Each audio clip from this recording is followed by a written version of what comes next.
नमस्ते, आप सभी का स्वागत है हमारे YouTube चैनल पर।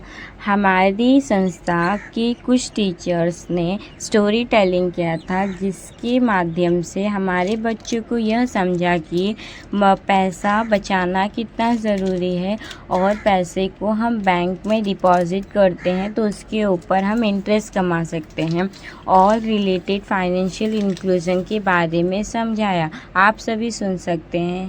तो देखा आपने बार्टर सिस्टम से शुरू हुआ हमारा पैसे का सफर या मनी का जैसे से इवोल्यूशन हुआ वो आज के दौर में आ पहुंचा है।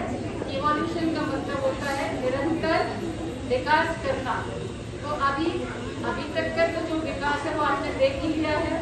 अब आगे भी ये प्रक्रिया चलती रहेगी। अब पैसे का कौन सा रकम आपको देखने को मिलेगा वो आप अपडेट आपको मिलती रहेगी।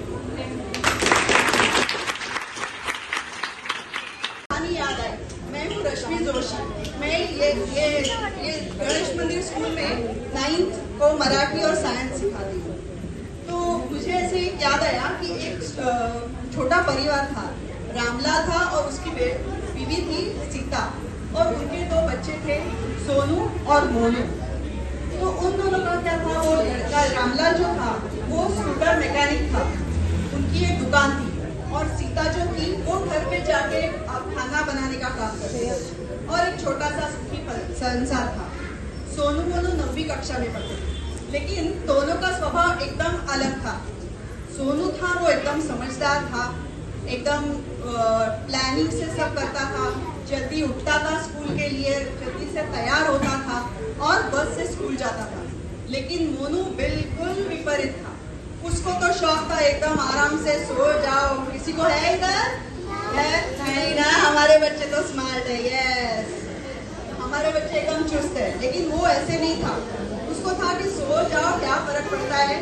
वो सोता था और एकदम उठने के बाद कहता था, अरे आज तो लेट हो गया, अभी क्या करे।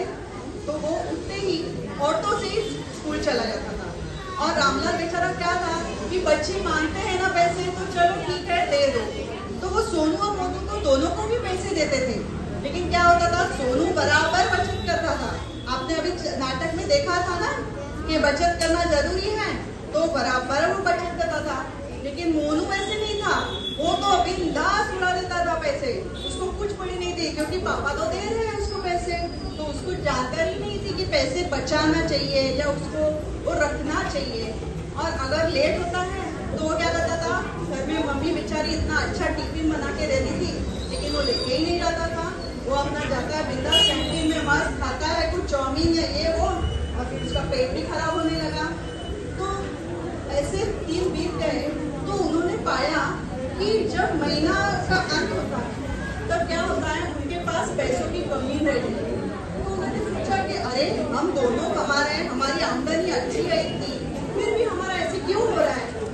तो वो परेशानी में बैठे थे। तब उनके एक मित्र आए और उन्होंने बताया कि क्या हुआ, आप दोनों परेशान क्यों हो। तो उन्होंने बताया, होता था कि चलो मेरे हर महीने मेरे यहाँ पैसे आते हैं, मैं उसका कुछ ना कुछ करूँ। तो मैं क्या करती थी कि चलो अभी एक खुद के लिए ड्रेस ले लूँ, एक साड़ी ले लूँ, घर में कुछ डेकोरेशन के लिए चीज़ें ले लूँ। ऐसे 1-2 महीने निकल गए। तभी मेरे पास कोई स्कूटर नहीं था और हमारे पास कार भी नहीं थी और जॉब के लिए जाना पड़ता था मुझे। तो मेरे हस्बैंड ने कहा कि हम लोग एक स्कूटर ले लेते हैं। लेकिन स्कूटर की एक्टिवा की कीमत थी तभी 45,000 के 45,000 रुपये के ऊपर थी। तो अभी हमने सोचा फिर लोन लेते हैं और EMI हफ्ता भरना पड़ेगा हर महीने। तभी मेरे दिमाग में आया कि अगर 2,000 रुपये में से मैं 1,000 रुपये एवरी मंथ बैंक में डालूँ तो मेरा कुछ हेल्प मेरे हस्बैंड को हो जाएगा। ऐसे करते करते मुझे बाद में जो 50,000 या 45,000 की एक्टिवा थी, उसमें मैंने 25,000 मैंने मेरी मेहनत के डाली। ये मुझे बताने के लिए अभी बहुत अच्छा लग रहा है। और आप छोटे हो पर अभी से आप ये कर सकते हो। आपको कोई बर्थडे पे नहीं तो कोई दिवाली पे कोई पैसा देता है, उसमें से थोड़े से पिगी बैंक में डाला करो कि जिसका आप उपयोग कर सकते हो। ये तो छोटी चीज़ हुई। और अभी मेरे घर में मेरे पापा बीमार थे और 3-4 बार उनको हॉस्पिटलाइजेशन हो गया था। तो बहुत खर्चा आता था। लेकिन मैंने मेरी माँ को भी पूछा कि माँ इतना पैसा कैसे, मैं लिटरली 21 अक्टूबर से 4 बार वो एडमिट हुए थे और 8-8 दिन, और हॉस्पिटल का खर्चा तो सबको पता है कि कितना होता है।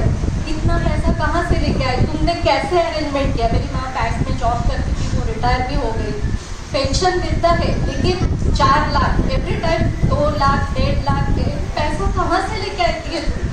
मम्मी ने मुझे बोला कि मैंने सारा इंतजाम करके रखा हुआ है पहले से, कैसे बचत कर